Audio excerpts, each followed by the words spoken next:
everybody, and welcome to Carving It Up Live right here on Facebook, as well as the Carving It Up YouTube channel and the Grid Network YouTube channel. As always, I am Bryson Carver. Good to be here with you today. This actually happens to be my final show in this studio up until the summer. For those that don't know, I am going to be enrolling in the Disney College program. Don't worry, I'll give updates on the future. We've again got more information on the future of Carving It Up Live at the end of the show. So stay tuned. In about 50 minutes or so, we'll give more updates on that 8 o'clock spot. Let you know what's going on with that and how we're going to continue with this show moving forward. But we got a lot to talk about today. My top 10 quarterbacks in the NFL. These aren't just playoff quarterbacks. So Joe Burrow is not going to get snubbed from the top 10. He's obviously on the list. But my top 10 quarterbacks in the NFL, I do the same thing in this league that I do in the NBA prior to the playoffs. I rank my top 10 NBA players, but I always say this list is probably going to look different once the playoffs are over because, as we all know, the playoffs make us view athletes and view quarterbacks and view everybody differently, coaches, organizations, everything differently through a different prism, different lens. Same thing is going to apply to NFL quarterbacks. Get to that in about 15 minutes or so. And at the end of today's show, before, of course, our Carving It Up at 8 o'clock spot updates, this is Wild Card Weekend coming up. We're doing the show today rather than tomorrow. So NFL predictions, Wild Card Weekend, all 6 games. I'll give you my upset of the week, and I'll give you my one game this week for my favorite segment called If I Were a Bettin Man. Bryce's bleak bet, out the window. Who cares? None of that. There's no bleak bets come playoff time. And I will say, excuse me, I will say something that I take pride in is, yes, my predictions, and I did check back. I was actually on a win-loss perspective, 11 games better this year than I was a year ago. I think I got like 171 games right last year, 182 this year. So great. I want to improve that. But at the end of the day, what I'm looking at is I want to have an undefeated, no blemished playoffs in terms of predictions, because last year, from the divisional round on, undefeated. No blemishes from the divisional round on, got every game right.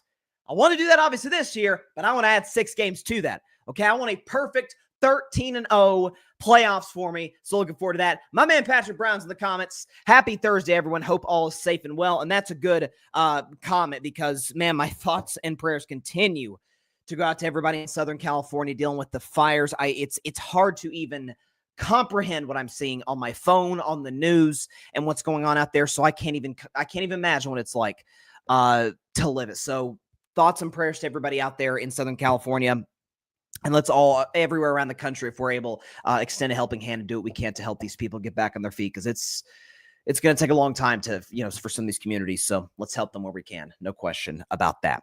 So let's transition to sports. But first, where my Steelers hat? Steelers play game Saturday, playoffs. Let's talk Steelers. So there's been speculation over the last few days about Mike Tomlin's future. Could he move on to a different destination? I mean, there's been folks like my man Colin Cowherd suggesting Mike Tomlin, and I agree with this statement, would be amazing on television.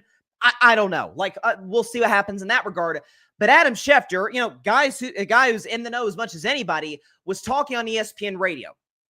I've got the quote here on my computer right here. He said, and I quote, "There are teams that have pondered, should we call the Steelers to see if they have any interest in moving on from Mike Tomlin? One did inquire and found out he has a no-trade clause in his contract. There was one team that checked in." Now, for context, Mike Tomlin is under contract with the Pittsburgh Steelers until 2027. And he has a no-trade clause in his contract, as Schefter just reported. So it is, as long as the Steelers choose to employ him, and I don't see a scenario in which they just cold turkey fire him. But Mike Tomlin's got all kinds of options. To my man Cowherd's point, he could retire today and be awesome on television. He would be, if Mike Tomlin's on the market, he's getting picked up immediately by one of the 6 teams looking for a head coach. He eventually, or I think immediately jumps Vrabel potentially as the most attractive head coach in Canada.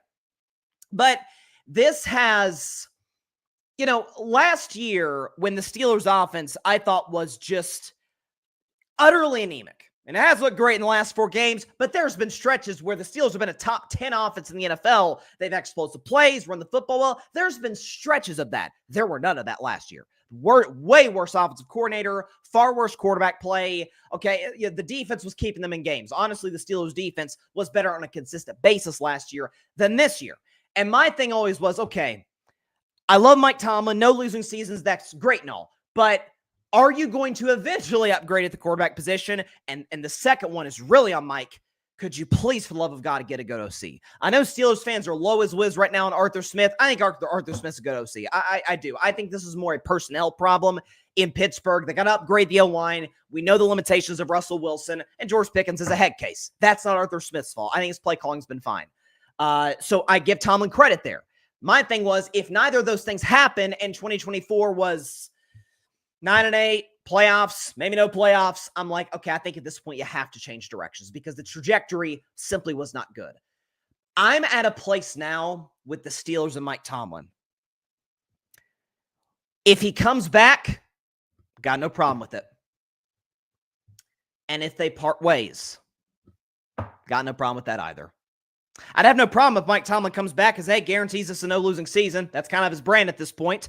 And you know you're going to get the absolute most. He's going to squeeze every juice out of what the Pittsburgh Steelers have in the roster, particularly defensively. But what is become so troubling as of late is, as great as Mike Tomlin is the head coach, and I think he is absolute, no doubt, top 5. His calling card is defense. Nobody's going to deny that. And in these playoff losses, of which the Pittsburgh Steelers have not won a playoff game since Barack Obama was president. Okay, we're about to get the second Trump presidency. Last time they won a playoff game, President Obama was still in office. In their 5 playoff losses since that point, look at how the Pittsburgh Steelers have started. And some of this is personnel. Some of this is being, in a big mismatch. And some of this is coach. And we have to be objective here. This is how the Steelers have started. Great graphic here by my man Alfred Parsard Jr. This is how they've started in their last 5 playoff losses. Down 10-0 to New England in 2016. Down 21-0 to Blake Bortles and the Jags in 2017. By the way, when the Steelers were the 2 seed that year. Down 28-0 to the Browns in 2020. The next year against the Chiefs, 2021, down 35-7. Now, the Steelers probably shouldn't even make the playoffs at all that year, so I'm not going to be too hard on them. They're facing Mahomes. It is what it is. And then last year, total mismatch, Josh Allen, Buffalo Bills, down 21-0. But even more disturbing, let's show another graphic. Teams that have won at least one playoff game more recently than the Steelers have. Show that list because it's extensive. Falcons have won 2, Patriots have won 7, Titans have won 3, Jaguars have won 3, Saints have won 3, Eagles have won 6, Vikings have won 2, Colts have won 1, have won 1, Cowboys have won 2, Chargers have won 1, Chiefs have won 15, Rams have won 7, Texans have won 2, Seahawks have won 1, 49ers have won 9, Packers have won 3, Bills have won 5, Buccaneers have won 6, Ravens have won 2, Browns have won 1, the Bengals have won 5, Giants have won 1, and the Lions have won 2 playoff games. Those are all the teams who have won playoff games more recently than the Pittsburgh Steelers. Even more disturbing than that, if you want to go back to a time and place that I remember when I was in junior high, when the Steelers did win playoff games. Got this list on my phone. You want to know the quarterbacks they've beaten in their last 6 playoff games? You got to go 6 deep to find the last elite one they beat. Alex Smith, Matt Moore, A.J. McCarron, Joe Flacco, who was not elite, by the way. I love Joe. He's not elite. Mark Sanchez. I have to get to the 6th quarterback before I get to my first elite one. You want to know what name that is? Kurt Warner. Kurt Warner is the last time the Pittsburgh Steelers beat an elite quarterback in the playoffs. That was the 2008 season. This game was played in 2009, Super Bowl in Tampa Bay. It was one of the all-time great Super Bowls, Steelers, Cardinals. I mean, it was phenomenal. That's the last time the Pittsburgh Steelers beat an elite quarterback in the playoffs. Kurt Warner. And so it's, what did Michael Jordan say when he was really drunk at that North Carolina game? When he told North Carolina, he said the ceiling is the roof. Doesn't make a lot of sense, but I understand what MJ's trying to say, That's what I feel like Mike Tomlin, and the Pittsburgh Steelers are at this point, is like they'll hit their ceiling, but at some point, could they raise the ceiling a little bit? And as far as Pittsburgh, does any franchise have a better history of coach stability? That's a definite no. No team has more, has a great coach stability track record than the Steelers do. They've had 3 coaches since 1969. Chuck Noll, Bill Cowher, and Mike Tomlin. So whoever the Pittsburgh Steelers hire, and by the way, is that not a very attractive job? Great ownership in the Rooneys. Omar Khan, jury's still out on Omar Khan, but I still maintain my belief. I think he's done a solid job. Would like to see him more aggressive with the trade market, but I like Omar Khan. He's a good GM. Okay, roster's far from bad. That roster's a lot of talent on it. The draft well, and by the way, you're guaranteed. Chuck Noll was the coach for 2 decades, basically. Cowher was the coach for about 15 years, and Tomlin's been the coach for nearly 20 years on his own. You've got stability. And as for Mike Tomlin, it's not like he's not going to have his options. Either he goes to television for a short period of time. Mike Tomlin, I don't know the guy. He seems very much like just has that coaching bug. He's got to get back out there like Sean Payton, like Bill Belichick, spend time on TV for a year or 2, then get back into coaching. If he doesn't do that and just wants to go straight to coaching, you know what his market will look like? Andy Reid in 2013. And this has a lot of Andy Reid, Philadelphia Eagles vibes to it, where the Eagles moved on and they were great. And Andy Reid moved on and he was amazing. You got Mahomes, but he was great even before that. He resurrected the Chiefs from a dying franchise into a perennial playoff team. Both sides won because the Eagles are well run and Reid's a Hall of Fame coach. Mike Tomlin's a Hall of Fame coach. The Steelers are well run. So if Mike Tomlin's the coach in 2025, got a problem with that. For what I just said, Hall of Fame coach. And he's going to squeeze every juice out of the Steelers. And if they move on, I'm going to trust that the Rooneys know what they're doing as it pertains to hiring coaches. They've got the greatest track record of anybody in terms of success rate. And as for Tomlin, he's going to go win somewhere else and be really good and be really productive. But some relationships aren't a lifetime. Ironically, I learned this lesson, swear to God, from NBA 2K, there's the My Career mode, and you go through the story mode. My favorite all time, it's for my favorite 2K of all time, 2K16. Spike Lee actually directed that, and it shows. It was phenomenal. And the team owner, there was a situation, where the My Career player had this best friend, grew up with the guy, but he was kind of toxic. He was bad for the player's brand, and the owner kept calling meetings with the player and saying, "Hey, dude, you got to cut this guy out of your life." And he gave a great line basically saying some guys or some people in your life are meant to be there for a chapter. Others are there for the whole book. Mike Tomlin, the Steelers, have that relationship has spanned multiple chapters of the Steelers' recent story. Is it necessarily meant to last till the end of Mike Tomlin's career, when Tomlin could be being more successful elsewhere and the Steelers could be more successful with somebody else? And so I will not have a problem either way. If Tomlin's back, cool. No issue with that. And if Tomlin's not back, I wish him nothing but the best, because I find him to be I apologize, guys. I find him to be an exceptional football coach and leader of men. And I find the Steelers to be an exceptional franchise when it comes to finding coaches and giving them stability, giving them time to institute their culture. That's where I'm at. So the report from Schefter saying that, teams have inquired about trading for Mike Tomlin. He would have a market instantly, like Andy Reid in 2013. And Reid has gone on to be successful, and the Philadelphia Eagles have gone on to be successful. It's been mutually beneficial. Yeah, Andy Reid's won more Super Bowls than the Eagles have, but the Eagles did get one, got to another one, and it does help. And I love Andy Reid, far and away the best coach in the NFL. It didn't hurt they got Patrick Mahomes. So, and by the way, he was successful prior to Mahomes in Kansas City. So that's kind of how I see Mike Tomlin at this particular juncture. But so I think either way would be a win-win for the Pittsburgh Steelers. If they fire Mike Tomlin and brought in Ben Johnson, then I'd be ecstatic. I'd be like, okay, offensive wizard. He gets the stability of the franchise, good roster. This is a great opportunity for Ben Johnson.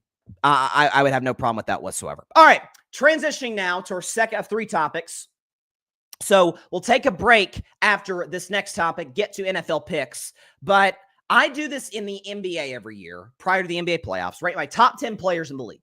And I say every time that I do it, that I'm like, okay, it's going to It's going to look different once we're done, once the NBA playoffs are over. But just to kind of get a measuring stick about, okay, here's what I expect, here's what I think now, but as important as the regular season is, and it matters, MVPs matter, regular season awards, All-Stars, All-NBAs, you validate that in the playoffs. I've always said that in the show. Same applies to quarterbacks. Not that it doesn't matter for wide receivers' legacies or tight ends, offensive linemen, defensive players, coaches. It absolutely does. But it's, as I've said for 3 years in the show, now 4 years, it's a quarterback's league. And I mean, to a certain degree, it's always been, not as much as it is now. And so I want to go and rate my top 10 quarterbacks in the National Football League. So get the background music going on. This isn't necessarily a Bryson's Best 10 segment. You can view it that way if you want. But my top 10 quarterbacks in the NFL, here we go.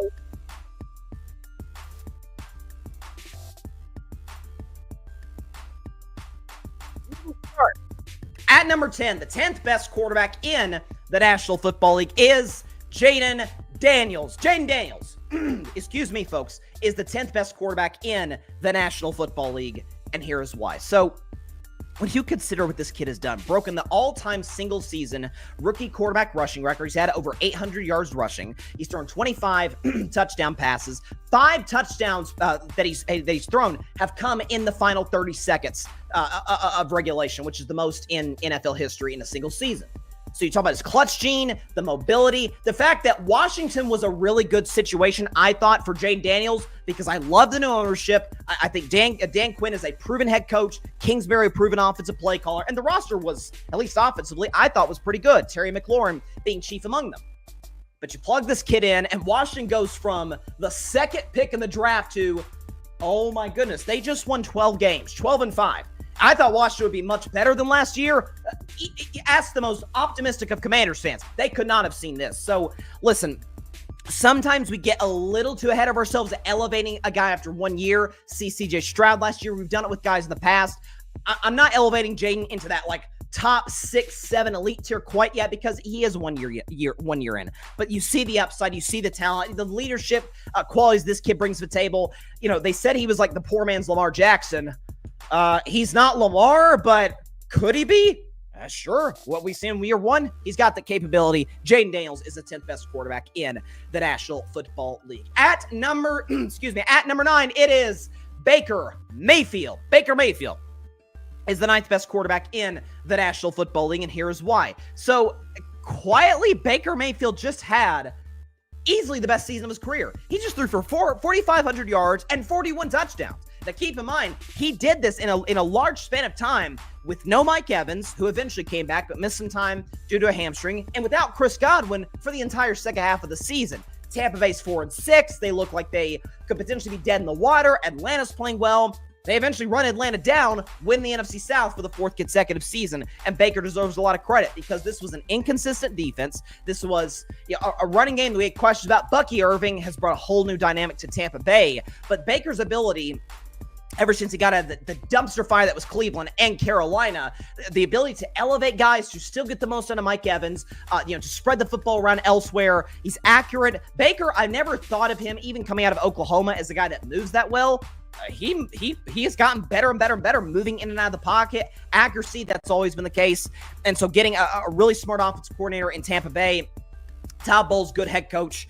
He's been excellent. Getting to the playoffs and winning a playoff game last year. And listen, if Tampa Bay's in the NFC title game, won't be shocked. Baker Mayfield is the 9th best quarterback in the National Football League. At number 8, it is Jared Goff. Jared Goff is the 8th best quarterback in the National Football League, and here's why. So, again, you talk about a guy that had another potential MVP season. Jared Goff, this is yet another playoff appearance for the Lions after I thought he was left for dead in Detroit. After the Stafford trade, Stafford wins the Super Bowl year 1, and it's like, okay, Jared Goff's going to be a pretty good starter in the NFL for the rest of his career, but not much more than that.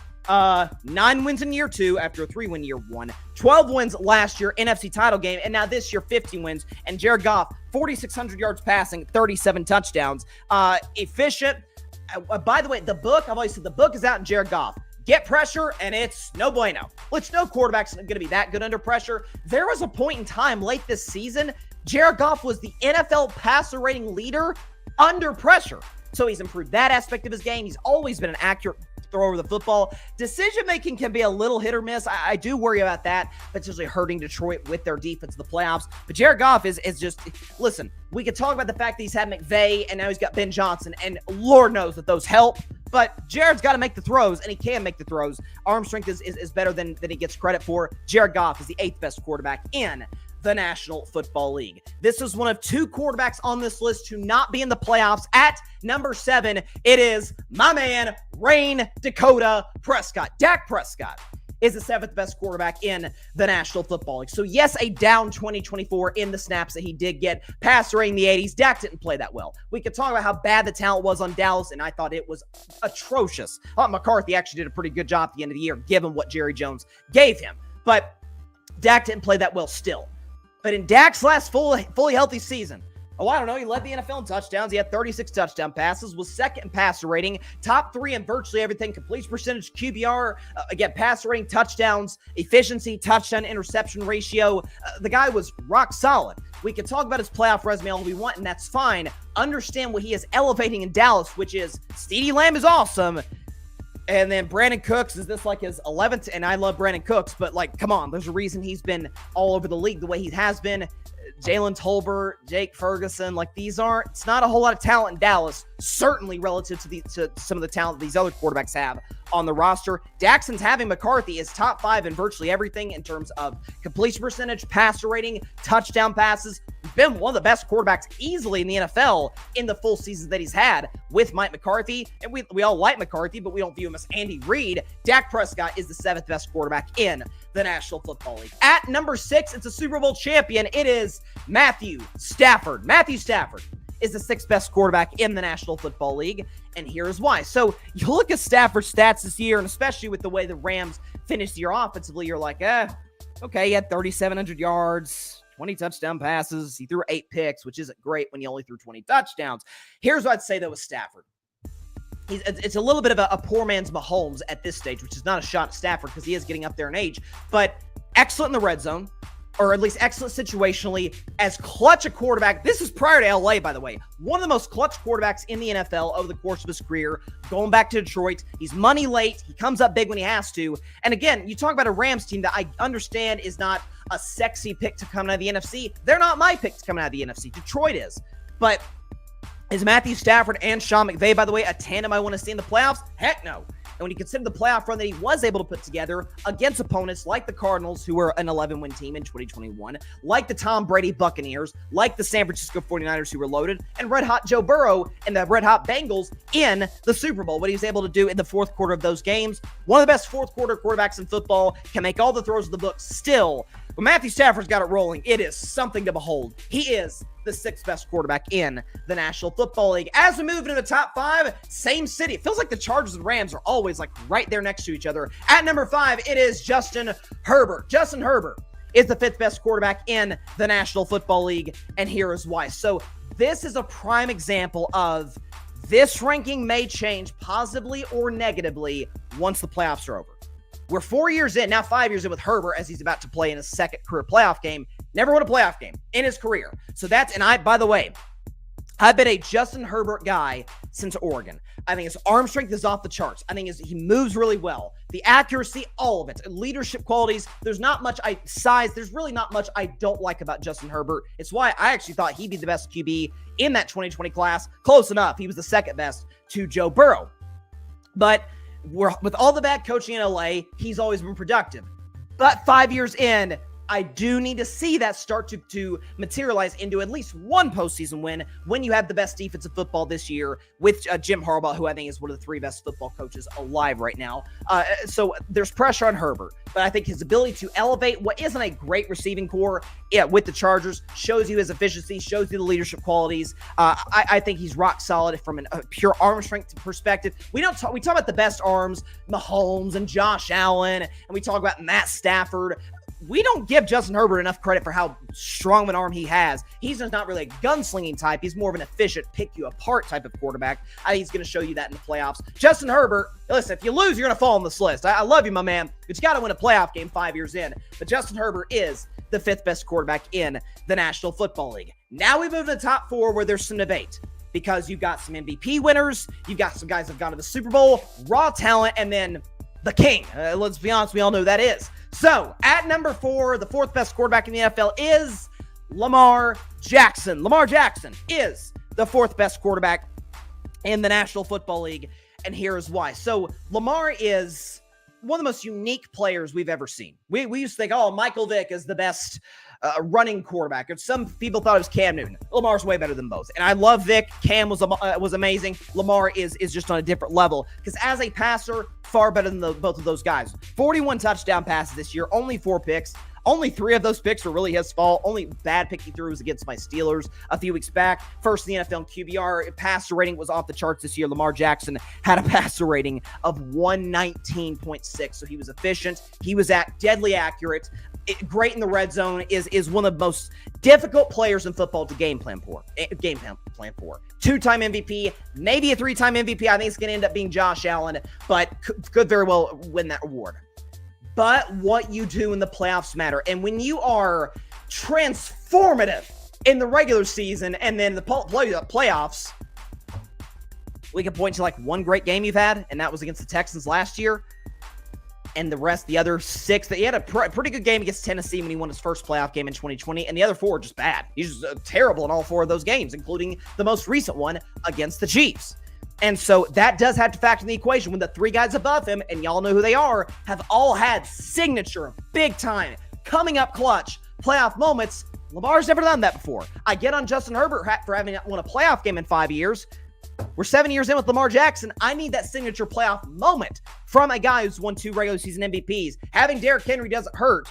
He's fully capable of it. We'll see if he puts it together. Yeah, for my Steelers' sake, I hope it's not this year. But Lamar Jackson is the 4th best quarterback in the National Football League. At number 3, the 3rd best quarterback in the National Football League is Joe Burrow. Joe Burrow is the 3rd best quarterback in the National Football League, and here's why. So let me get this straight. The man leads the NFL in passing yards, leads the NFL passing touchdowns, 3rd in QBR, passer rating up there as well. Joe Burrow had a passer rating of 108, only threw 9 picks, which 9 picks is outstanding when you lead the NFL in touchdown passes. Joe Burrow is, without question, the most accurate quarterback in the NFL.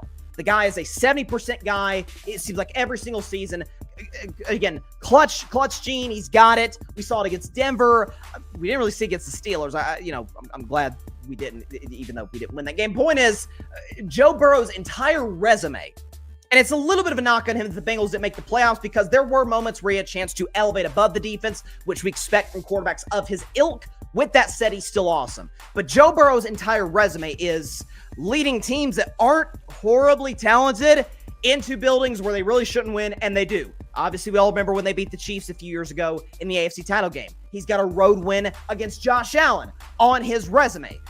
To me, what's been going on in Cincinnati has been a complete failure of an operation, or of an organization, rather, of the Cincinnati Bengals, putting together awful defenses, below average O-lines, 0 running game, and just relying on Joe Burrow and Jamar Chase to save the day any given Sunday, Monday, Thursday, or Saturday. So I think this guy's an outstanding talent, most accurate passer in the league, and is one of the most dangerous quarterbacks in the NFL in the clutch in the 4th quarter. You know that matters a lot to me. Joe Burrow is the 3rd best quarterback in the National Football League. At number 2, this guy was at number 4 last year, and he's really elevated himself. It is Josh Allen. Josh Allen is the 2nd best quarterback in the National Football League, and here is why. So, again, another guy where you look at his numbers, it's like, okay, 28 touchdowns is pretty good, tied for 7th. 2nd in QBR, that's something. But, again, 3,700 passing yards. Okay, pass rating over 100, like Josh Allen's good. Had a good season. Why is he MVP? The thing that I've been most impressed by far, and I didn't think I'd ever see it, to be completely honest with you guys, with Josh Allen, is the fact that this guy, for all of the upside and the special playmaking ability that he brought to the table, now he's cut out the reckless mistakes. Yeah, from time to time it'll happen. He'll throw a bad interception, but it does not happen. It seemed like every other game, whether it was a horrible interception that Josh Allen would throw, where quarterbacks throw bad picks, and then there'd be Josh Allen picks where it's like, I don't even know what he saw on that play. There'd be that. There would be trying to hurdle guys on 3rd and 15 when you're going to be tackled anyway, 7 yards short of the first down. Like, it's just reckless plays. Can Josh Allen cut that out? Being loosey-goosey with the football, fumbles. Can you maybe not even cut that out, but lessen it. Yes. Now, maybe it's Joe Brady. Maybe it's the fact that Josh Allen has far and away the best O-line he's had in his career. Maybe it's some of that. Maybe the case for Josh Allen is, hey, give him some help, and he plays by far his most efficient football, and he still gives you that incredible upside. Whatever that is, it's incredible. I do think this is the Bills' best chance in the Josh Allen era to make a run to the Super Bowl because they're more well-balanced on offense, better O-line, James Cook running the football. And I'm sorry, I would trade Stephon Diggs in for Amari Cooper, Keon Coleman, and Dalton Kincaid. I think they are capable of still being explosive offense, which they've been all season long because I've had to overcome a defense that is terrible. And so I think Buffalo has the best chance of anybody in the AFC to knock off Kansas City. I think this is the best Josh Allen has played as a quarterback in his career. He is the second best quarterback in the National Football League. And at number one, it's the most obvious thing ever. It is Patrick Mahomes. Mahomes is the best quarterback in the National Football League. Do I really need to tell you why? Okay, we can talk about 3 Super Bowls, 3 Super Bowl MVPs, 2 regular season MVPs. He's got the highest win percentage in playoff history. He's got the highest touchdown interception ratio in NFL history. He's got the second or third most playoff wins in NFL history, and he's going into just year 7 as a starter in the National Football League. You could talk about the accuracy, the mobility, the playmaking ability, the arm strength, the remarkable leadership, the clutch gene that only Tom Brady can match, and I love Joe Montana, but not even Montana was this clutch. The numbers say Mahomes down double digits is the greatest quarterback ever. Down double digits specifically in the regular season and in the playoffs. The guy's immaculate. He's, sure, it doesn't hurt that he's got the best coach of football, but he's got to go out there and make the plays every single Sunday. He's the greatest talent at the position I've ever seen in my life. He's not the GOAT. He's got a way to catch Tom as the greatest quarterback ever. But from a raw talent perspective, never see anything like this kid. Patrick Mahomes, is the best quarterback in the National Football League. Before we go to break, let's go over my top 10 from 10 to 1. At number 10, the 10th best quarterback, Jaden Daniels. Number 9, Baker Mayfield. Number 8, Jared Goff. Number 7, Dak Prescott. Number 6, Matthew Stafford. Number 5, Justin Herbert. Number 4, Lamar Jackson. Number 3, Joe Burrow. Number 2, Josh Allen. And number 1, of course, Patrick Mahomes. Those are my top 10 quarterbacks in the National Football League. And for the record, that list will likely look different once the playoffs are over, once Super Bowl 59 has concluded in New Orleans. So that's February 9th, I think. So around February 12th or maybe on Valentine's Day, the 14th, depending on, when we do like a rankings show at that point. Maybe we'll do it deeper in the offseason when there's not a ton to talk about. I'll do my top 10 list, and it will probably look differently than it does now. So again, 2 quarterbacks, Dak and Burrow, that didn't make the playoffs. They're on the list that I think are objectively, the numbers would tell you, the production would tell you, are top 10 quarterbacks. For those that are curious, first 2 out, Jordan Love, Jalen Hurts, and then CJ Stroud.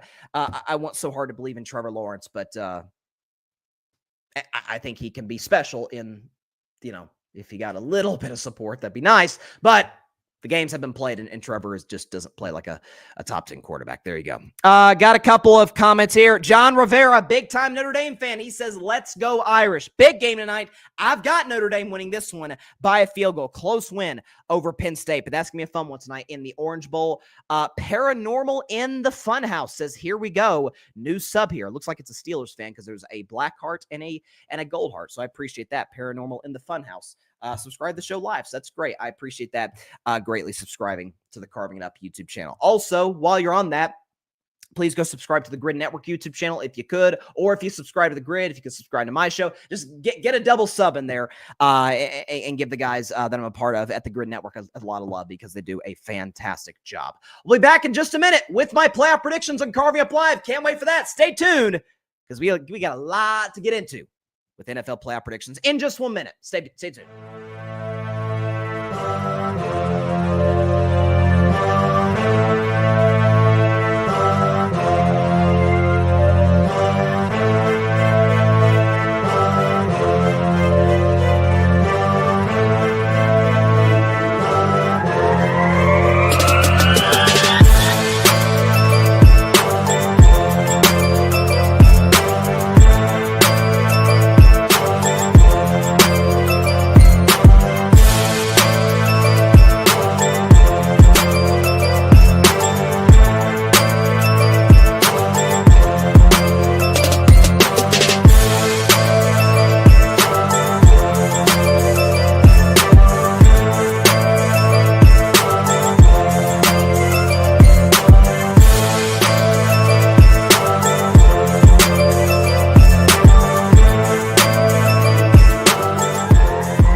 Welcome back to Carve Me Up Live. So this is the moment we've all been waiting for.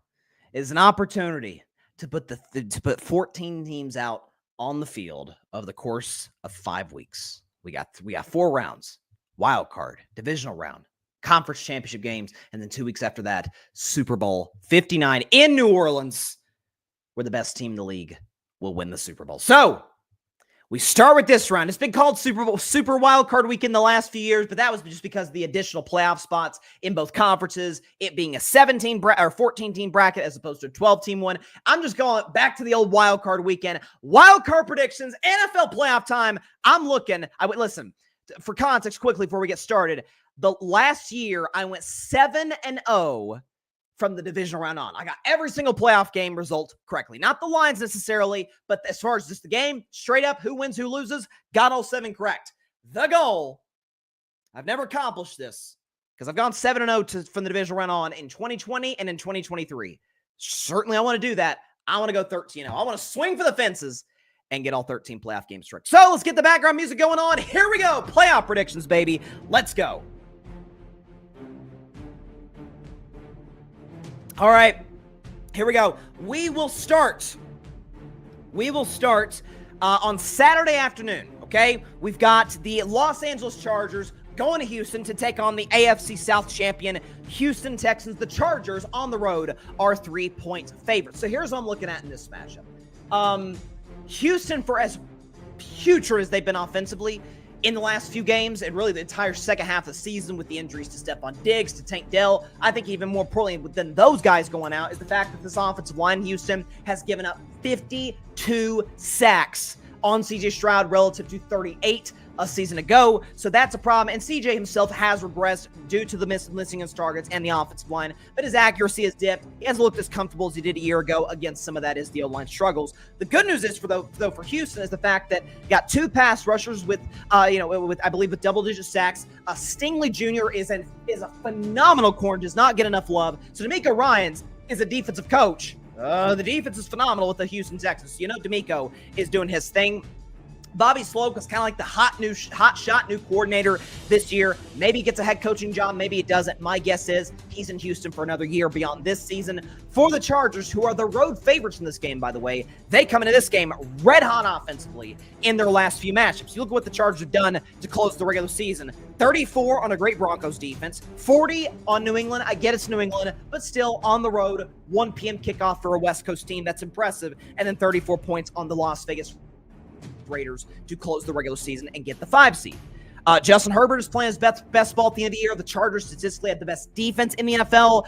Everything seems to crunch. And by the way, for as great as D'Amico Ryans is, and I love D'Amico, Jim Harbaugh's just a class, not by himself. I got Andy Reid above him. Mike Tomlin, I think, is in a similar category. Same with Sean McVay. Jim Harbaugh, I think, is without question the Mount Rushmore of current head coaches, regardless of NFL or college. Give me the Los Angeles Chargers in this matchup, 26-20 over the Houston Texans. Chargers 26, Texans 20, and LA will win their first playoff game since the 2018 season, and Justin Herbert will get his first playoff win of his young career. It is now time for my favorite segment. It is called If I Were a Bet Man. And this is hard, because I had a terrible season with my fake bets, why this segment's called If I Were a Bet Man, but finished with multiple winning weeks to close the year. So finished hot. So you got my Pittsburgh Steelers going on the road to take on the AFC North champion Baltimore Ravens. Baltimore is a 9.5-point favorite on Saturday night. So my theme for the Pittsburgh Steelers all week long since that loss to Cincinnati, which in effect bumped the Steelers down to the 6th seed. And they finished with a 4-game losing streak to Philly, to Baltimore, Kansas City, and Cincinnati. My theme for Pittsburgh has been 3 letters. DOA. No chance to beat the Baltimore Ravens. With that being said, however, and I would love nothing more than be wrong. I said I want to go 13 on my picks. Yeah, if I go 12-1, I won't be sobbing exactly. I want my Steelers to win, of course, especially for Baltimore, for crying out loud. But 9.5? Let me get this straight. The Pittsburgh Steelers beat the Baltimore Ravens mid-season When the Ravens scored 2 touchdowns, the Steelers scored 0. The Steelers won the game. Really, that was Chris Boswell and the Steelers defense doing their thing, but they won the game. And in the last matchup, the final score says Ravens 34, Steelers 17. A touch misleading, because this was a one-score game in the fourth quarter, and Russell Wilson threw a pick 6 to Marlon Humphrey, and that was good night, Irene. That was all she wrote from Baltimore. But that was a close game throughout the game. Russell Wilson, thanks to that pick 6, and Russell Wilson had a fumble down inside the red zone when the Steelers could have gotten 3 points in the first half. So that's at least 10 points right there in what would have been a cover with the Steelers, who were 5.5-point dogs in that game. Lamar Jackson played well in this one. In his career, has struggled against the Pittsburgh Steelers. He's been a starter in the league, Lamar Jackson has, since 2018. He has 2 wins against the Pittsburgh Steelers. And by the way, we know Lamar Jackson is the playoffs. Not great. Now, the counter argument would be, yeah, Lamar Jackson isn't great in the playoffs. Neither is Mike Tomlin. We could show you the stats because they were from an earlier segment. The Steelers get off to horrible starts in their last 5 playoff losses. 10-0, 21-0, 28-0, 35-7, 21-0. So you have those numbers. What do they come out to? Well, here's my takeaway. It's Steelers, it's Ravens. That means in almost every circumstance, this is going to be a close game. Again, it's the one game I hope I get wrong. Give me the Ravens. I hate to say this. 24-17, but 9.5? Are you kidding me? Steelers plus 9.5. If it was like 6 or something, I'd take Baltimore. Absolutely. 9.5? I get the Ravens finish strong, and the Steelers, not so much. Quite the opposite, actually. But it is still Steelers-Ravens. Okay? And Tomlin's going to be desperate. I think you're going to see some Justin Fields in this game. I hope you see Justin Fields in this game. 9.5? If I were a bet man, take the Steelers in the points. Wouldn't advise you to take the money line. I hope I'm wrong. But at the same time, we'll see. Paranormal the Funhouse, who's a Steelers fan, after watching TJ Watt's interview today, gave me more confidence in them. Hey, listen, man, TJ is going to have to go crazy to get the job done. And he says, man, we got this. Let's go. Listen, here we go, Steelers. I'm all in. I hope we get the W. This truly, there would be nothing that would make me happier than after this losing streak and playing poorly, and Pickens is a mess, Russell's playing poorly, than to knock the Ravens out of the playoffs, crush their spirit, their Super Bowl hopes, and advance to the divisional round for the first time since 2017 and win a playoff game for the first time since 2016. Love that. I just don't think it's going to happen. Now, Patrick has a comment that segues me perfectly into my next game. He says, the game I'm most intrigued by is Buffalo versus Denver. Well, let's talk about Buffalo versus Denver, because that game's going to be played on Sunday at 1 p.m. Eastern Standard Time in Orchard Park in New York, between the Bills and the Broncos. Buffalo is an 8.5-point favorite. So, obviously, Denver doing what they had to do, taking care of business, 38-zip against the Chiefs' backups to get in the playoffs, staving off the Cincinnati Bengals. Meanwhile, Buffalo, 13 wins. The Bills, it seems like an annual tradition, just get red hot at the end of the season. That's what they do. That's what Josh Allen does. I think he's going to win league MVP. I would vote him league MVP. So, rookie quarterbacks on the road making their first playoff starts, it doesn't fare horribly well for them. So since 1990, I saw the stat today, since 1990, rookie quarterbacks making their first start on the road, 5-14.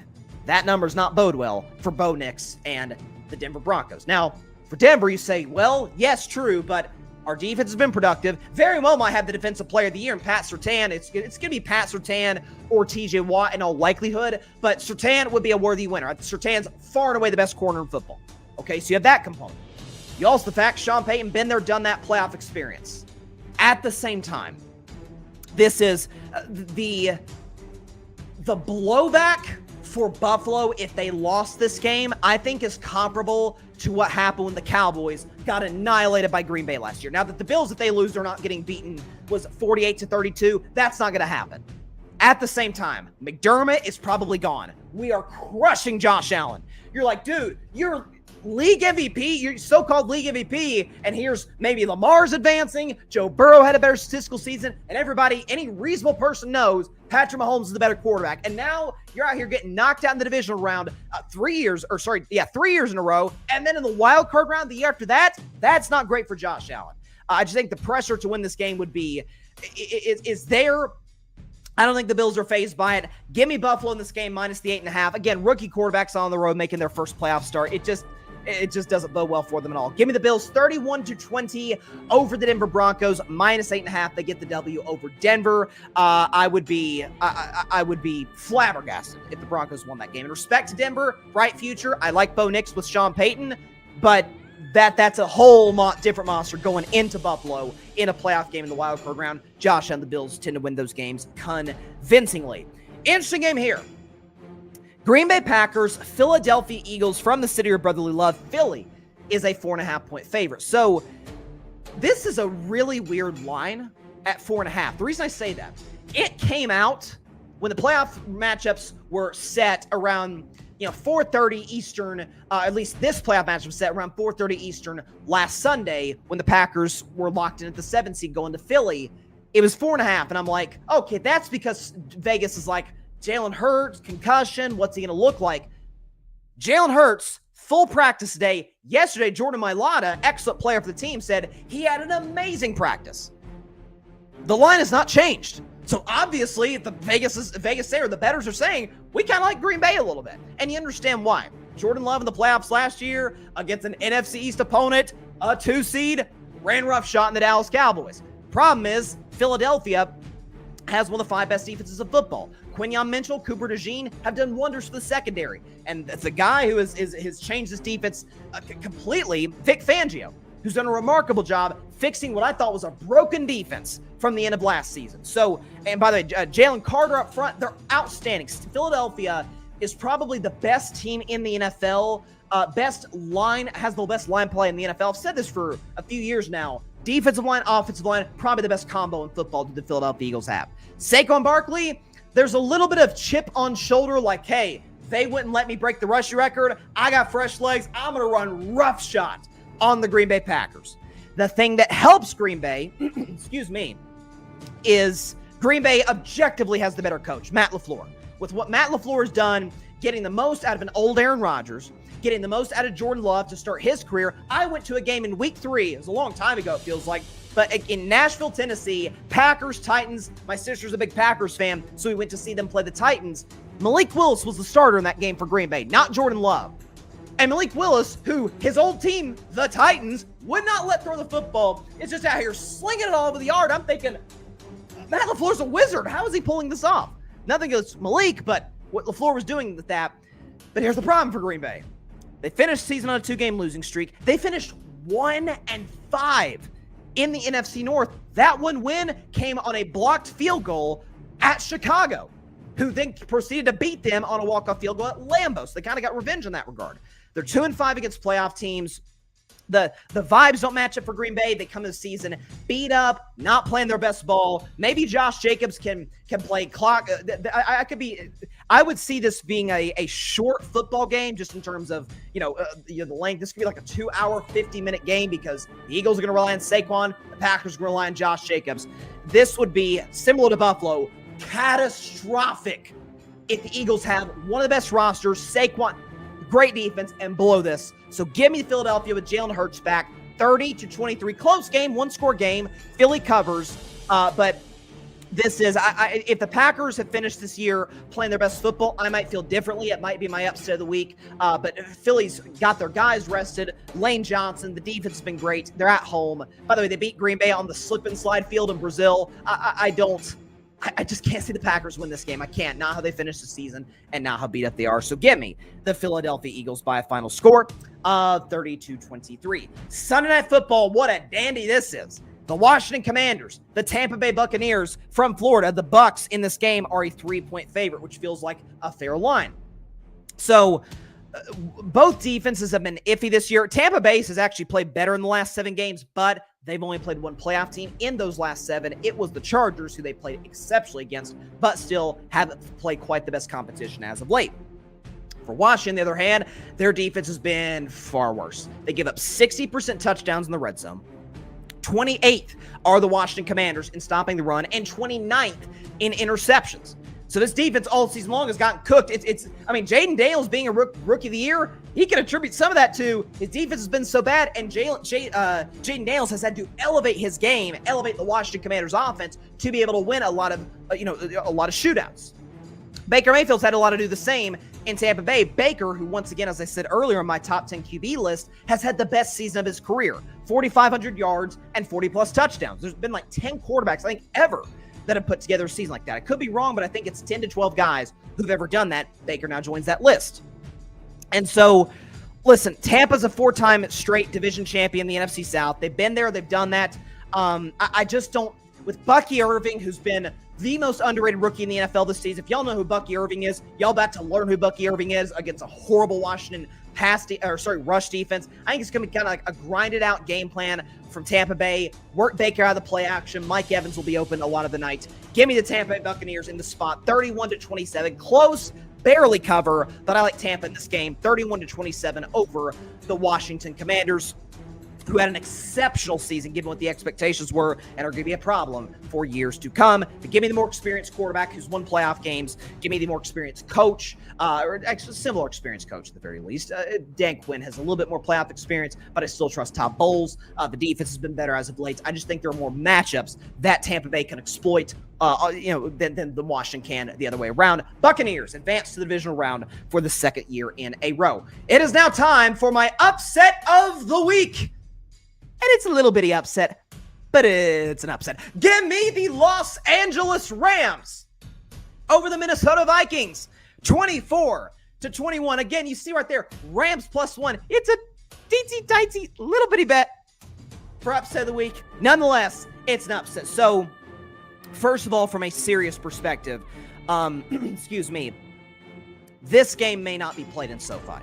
It very well could get moved to State Farm Stadium in Arizona, because obviously with what's going on right now in Los Angeles with the fires, it's just tragic what's going on. Football secondary to what's going on in Southern California, but this game could very well get moved for those reasons.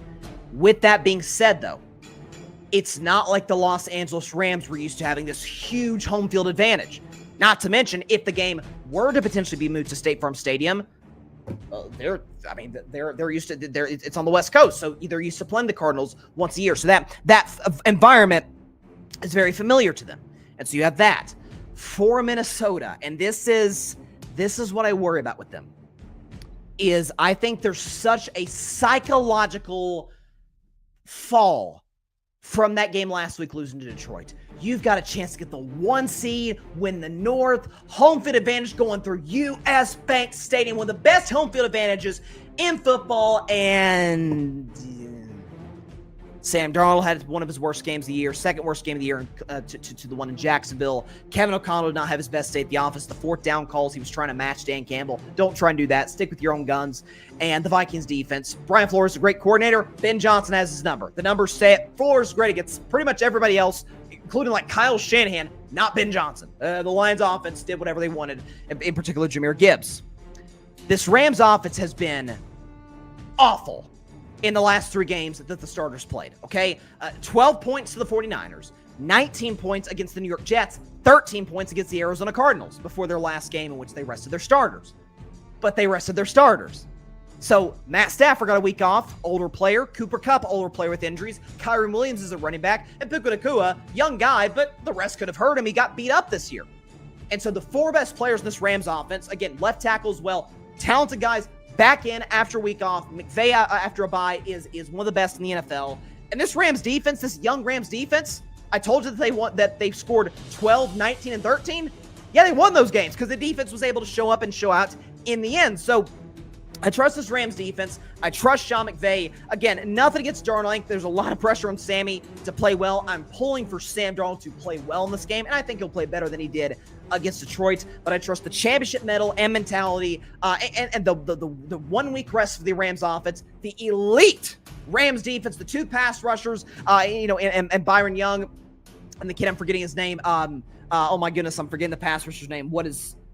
Blanked out the kid's name, rushing from the edge for the Rams. But I've got Los Angeles in this matchup by a final score of 24-21. It's my upset of the week. I'll own it. It's a 1-point game. It's not like it's a big, or 1 point spread, I should say. It's like it's a big upset. But nonetheless, it is still an upset. So give me the Los Angeles Rams 24-21 over the Minnesota Vikings. I'm looking back up. Jared Verse, that's who it was. Jared Verse. That's who I was thinking of. Jared Verse and Byron Young coming off the edge for this Rams team. I think they'll get the W 24-21. So go back over my playoff predictions. Then we'll take a quick break and I'll give an update on the future of carving it up. So please do stay tuned for that because it's important for the future of the show. But to go back over my predictions, I got the Chargers advancing 26-20 over Houston. They do cover the 3 points. I've got if I were a Bettin Man, Steelers plus 9.5, but I just don't think we have in the tank to be a red hot Baltimore team the way we've been playing. 24-17, Baltimore beats my Steelers, and I would love nothing more than be wrong on that. I will be overjoyed if we get the W there. The Bills over the Broncos 31-20, Buffalo minus 8.5. The Eagles over the Packers 30-23, Eagles minus 4.5. Buccaneers over the Commanders 31-27, Buccaneers minus 3. And upset of the week, Rams over the Vikings 24-21, Rams plus 1. So that means I'm only road team I'm taking is the Los Angeles Chargers. And historically, we usually have like 2 or 3 road teams win per year in this round. So I'm bucking history. So now, again, I picked the Chiefs to three-peat, and that's bucking history. So, you never know. Okay, be back in 1 minute before we get out of here to let y'all know about the future of carving it up, as this is our last show in this studio for the next 4 months or so. So please stay tuned for Carving Up Live. We'll be back in just a minute.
Welcome back to Carving Up Live. So before we get out of here, just want to give y'all an update about the future of the show. So as I announced last week on our New Year's Eve special, to celebrate and pay tribute to 2024, the 2024 year in sports, I announced that starting next week, I will be enrolling in the Disney College program, which is an internship program opportunity to.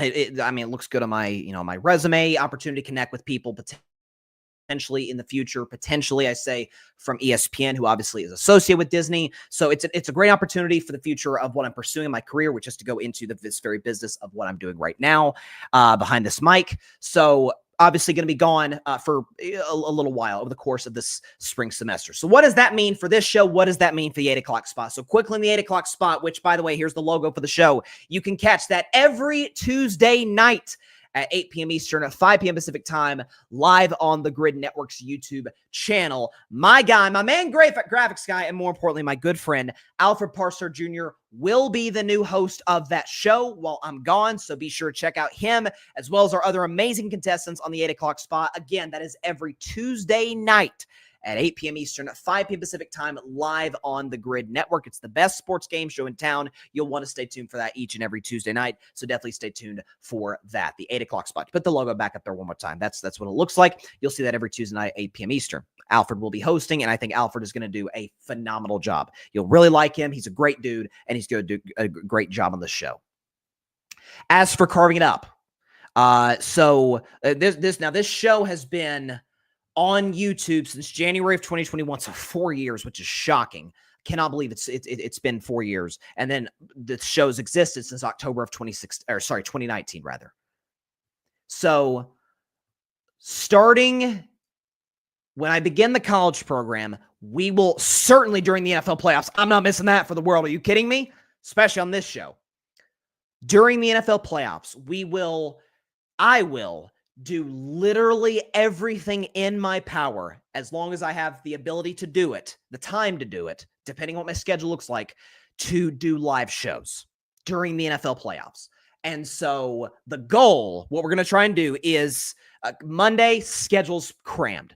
We're hoping Tuesday night, the same time as usual, 6 p.m. Eastern, 3 p.m. Pacific time, after all 6 playoff games have been played, to be live on Carving It Up, right where you're watching right now. Facebook, Grid YouTube channel, Carving It Up YouTube channel. We hope to be right here live on all of those platforms on 6 p.m. Eastern, 3 p.m. Pacific time on Tuesday night to react to the NFL playoffs. That is the goal. We'll do everything in our power to make that happen. And again, at the earliest convenience, we want to do live shows after NFL playoff games. And so once that's over, we will likely do a lot of tape shows. Now, if I have an opportunity to go live, then I'm going to go live because I love interacting with you, the audience. That's what drew me into doing the show on YouTube more than anything, is the opportunity to interact with those that are tuning in, who want to leave their thoughts in the comment section. And I greatly love and appreciate each and every one of you for doing that over the last 4 years. And I hope you will continue to, even when I'm gone from the studio for the next few months. And so Tuesday, again, the goal, what we're going to try and do, a live show, same time as usual, 6 Eastern, 3 Pacific, on Tuesday night to react to the NFL playoffs. We're going to try and do as many live shows as possible, at least post-NFL playoff games each and every week, be that Monday, Tuesday, it may even be Wednesday. We want to do, as hard as we can, try and do live shows. And so we'll follow my best advice. Follow me on Instagram. Follow me on Twitter. I still call it Twitter. Where I'll give all the updates in terms of what the scheduling is going to look like, when you can tune in. We'll still definitely be uploading, short clips to social media, full clips to YouTube. So subscribe to the YouTube channel to check out those if you missed the show. And then once the playoffs are over, probably some more tape shows. But nonetheless, those will air usually at a regular time at 6 Eastern, or 6 p.m. Eastern to be exact. So listen, it's going to be weird. I've done shows away from the studio in the past over the last 4 years. It's going to be weird not being here, or at least not being in the studio to do shows for that time being. We'll give you updates, obviously, when the time comes eventually when we're going to be back. But it's, again, going to be a weird feeling. I appreciate all of you for tuning in over the last, we've started doing this schedule in 2023, but Monday, Wednesday, Friday at 6 p.m. Eastern, all of those days, doing the show from here. But listen, the show's going to stay the same. The format is going to stay the same. The energy, the passion for sports that I'm going to bring, that I know y'all are going to bring as the audience, that ain't going nowhere. Best believe that. But it's just going to look a little bit differently for the time being. But I'm excited for this college program. I'm excited to continue to do Carving It Up. And so thanks, y'all, for tuning in. And with that, that is all the time we have for today's show. Appreciate everybody stopping by. As always, be sure to catch Carving It Up live, hopefully on Tuesday night at 6 p.m. Eastern, 3 p.m. Pacific time, right here on Facebook, as well as the Carving It Up YouTube channel and the Grid Network YouTube channel. Be sure to like, share, comment, and please take 2 seconds out of your day. Hit that big old subscribe button down there. It helps the channel grow exponentially. And just as importantly, be sure to go subscribe to the Grid Network. That is GRYD, the Grid Podcast Network, right here on YouTube, as well as any and everywhere that you get your favorite podcast, be it Apple Podcasts, Spotify, iHeartRadio, any and everywhere that you get your favorite podcasts. You can find us at the Grid Network, where we dare to be different. Check out my man Patrick Brown's articles on the Grid's website. The link to that, just search Grid Network. It's going to be on a pod page website. The link to that is on our Instagram at Grid Network. Check us out on social media for other audio content creators like myself and others. Check us out on YouTube. Check us out on social media. There's a lot of talented guys in this network that I definitely don't want you guys to miss. So subscribe to the Grid, subscribe to Carving It Up, and we hope we can provide you the best sports content possible. All right. Last time in the studio for a while. I'm going to get a few last looks at before we come back over the summer, but I'll see y'all in Disney World, I guess, for the college program, and be live hopefully Tuesday at 6 p.m. Eastern to do the show live. We'll see you then, everybody. Stay safe out there. God bless y'all. Peace out. Hey, wait, I didn't say turn the lights out yet. They just turned the lights out on me. Okay, I guess I'm out. See y'all in Florida. Thanks so much for watching the show on YouTube, and be sure to go click that big red subscribe button and check out the other clips and full shows from Carving It Up Live, as well as our other incredible content creators here on the Grid Network.